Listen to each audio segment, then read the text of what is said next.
Yaxşısızmı? Hoş geldiniz. Hoş gördük hacı. Xeylidən beri kelemediğimi hiç kelamayacağız. Ben bundan nasip var ekan. Maktab oturmuş fita beşkenizde. Qanday bo'lyapti? Aşağı. Taassurot.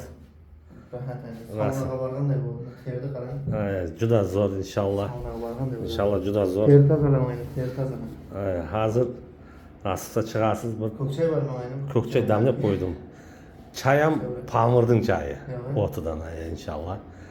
Kelaversin ha gruppadagilar. Конечно, kengizlar hamma o'zini bo'lsa ham shu o'zimizga bo'lsin aynan.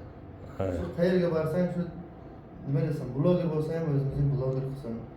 Bir go'sht, oddiy go'sht sotish bo'lsa ham shundan olsa O'zimizga bo'lsin. o'zimizga bo'lsin. Duolji Nima bo'lsa o'zimizga bo'lsin. Baribir padashka qilsa, bloger bo'lsa bir like bossa, shular bir padashkadan.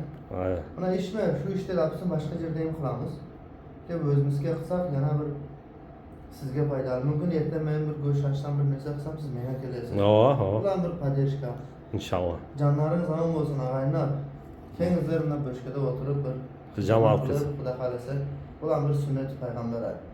Qizlar ketaveradi. Rahmat, rahmat.